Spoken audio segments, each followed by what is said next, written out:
Welcome back to the Big Saturday Show. With 17 days until midterms, a Fox News poll shows the economy and inflation are the top issues for voters. And this Thanksgiving will cost more than last year. It looks like Biden's comments about Turkey Day 2021, well, they didn't age so well. This Thanksgiving, we're all in a very different circumstance. Things are a hell of a lot better. The cost of this year's average Thanksgiving feast will be about $15 more than last year. Turkey alone will be 50% more. So what's Biden's solution? Spin, spin, and more spin. If you're worried about the economy, you need to know this.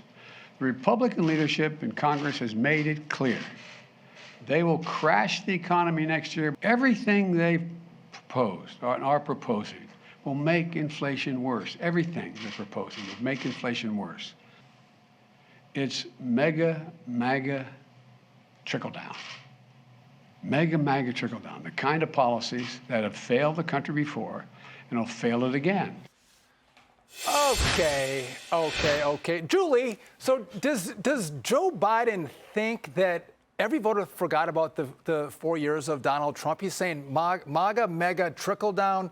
Republicans will crash the economy. Inflation will get worse. Yeah. If you recall, inflation was at 1.4% during the end of the Trump era. It's 8.5% right now. Everyone had jobs. Everyone was doing better. And this is a Joe Biden economy. Does he think that voters forgot about the Trump economy run by Republicans? When I hear the president say MAGA in a speech, I get so irritated. I don't know about you guys, but just bringing up the whole MAGA thing, it's like, okay, first of all, yes, people want America to be better. So that is not a shameful thing. So he's basically painting it out that if you supported Trump at any point in time, you were anti-American. You do not want the best for our country. Yeah. And as far as what we're experiencing right now, earlier we talked about how he says it hasn't had a chance to get better. It's getting worse. And this White House is completely in denial because they refuse to own up to the fact that immigration is even a problem. Kamala Harris apparently is still somewhere in the trenches trying to figure out the root cause of illegal immigration. I'm not sure. I haven't heard from her. She doesn't really talk to us much. But yeah, I mean, they're in denial of every single issue. So then what do? When you're in denial, you blame somebody else. I know this because I used to do this. You blame somebody else. So blame Trump. He's still going to blame Trump. But do you want to talk to her, though? No, I don't. Yeah. I do actually have a few questions for her. I would actually. I want to get your take on this. The Wall Street Journal headline saying President Rumpelstiltskin tries to five spin times economic fast straw into political gold, saying, quote, let's see this quote for you here.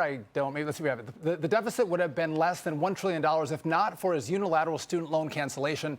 The biggest savings came not from spending restraint, but from the expiration of pandemic emergency programs, some of which he wants to extend forever. If Mr. Biden wants to play Rumpelstiltskin in the classic fairy tale spinning straw into gold, he might recall that it had an unhappy ending for the spinner.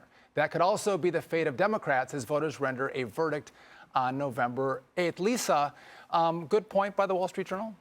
Yeah, I mean, look, Joe Biden killed the economy, and we've all witnessed the murder, right? Like, we know what he's been up to. We see inflation, and this is one of the reasons the red wave is coming, but it's been coming. Largely in part because of the economy. Also, history on our side with the president's party historically losing 29 seats as well. So the red wave has been here, but unfortunately, we have the same bad actors in the media and the same bad actors in polling that have chosen to obscure that fact from voters because they're trying to suppress the vote and also donations going to Republicans. I mean, if you look at Ohio alone, looking collectively at polls in 2016, 2018, 2020, they underestimated Republican support by 7.1%. Do we honestly think that was an accident? No, it's with intent and it's with malice to try to shape the electorate, not to capture it for voters. So there is a red wave coming, and it's going to be a tsunami, and it could very well take people like Lee Zeldin right here in New York to the governor's office. Yeah, and we should note that polling is not a science; it's more of an art. And Joe, Real Clear Politics. I was a pollster for a while. It's an art, right? It's less science. But the Real Clear Politics came out with their averages, and they show that Republicans will win 53 seats, including the closely watched Pennsylvania race, which is a keep for Republicans, but also Georgia, Arizona, and Nevada, Democrats only with 47 seats. Your take, because Senator Scott from Florida has said Republicans are going to win 55 seats, which I think would include, New Hampshire and maybe Washington? Amazing that this map is suddenly changing the way it is so quickly. Look at Nate Silver, for example. He said that Democrats had a 71% chance of taking back the Senate just 1 month ago. He then put out a mea culpa just yesterday. This is now a dead heat. He's saying, he's telling his friends that this is a dead heat, which means Republicans are going to have a very good night, not just in the House, but in the Senate. I want to go back to the whole Thanksgiving sot that we played in the beginning of the soundbite. I'm old enough to remember Jen Psaki. Remember July 4th? Of 2021, where she said, Americans will be celebrating this year when they save 16 cents at their average barbecue and one time at band camp. It's like, you know what, when they say those things, that was my first tell that, boy, I don't think these folks are really being straight with us as far as the economy. When the president of the United States says that Republicans will crash the economy after we've had 2 straight quarters of negative growth, I'm sure it's crashed already. Sean. Also, like, am I the only one that thinks MAGA sounds awesome? I love it. I enjoy it. I mean, he's call me actually it. I'm endorsing embracing it. As far as I'm concerned, he's endorsing MAGA Republicans. And it's been around for a while. He's trying to make us sound bad, but he makes us sound awesome. And it's like we've all seen what he's done to the country. Because everybody wants to make America great again, to Julie's point. Yep. I mean, who doesn't want that? Because it's so bad right now. And I'll just make one last point. If you look at 1994, I made this point this morning on Fox and Friends.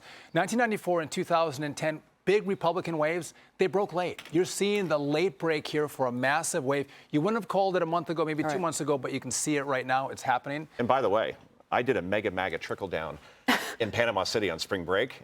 I don't. Is this a TV-friendly story? I don't think this is. With that, we got to go. Hi, everyone. I'm Brian Kilmeade. I want you to do me a favor. I want you to click to subscribe to the Fox News YouTube page. This is the only way that I know for sure that you're not going to miss any great commentary, any great news bites, any great interviews coming your way on Fox. You can get it all here on YouTube. So subscribe right now.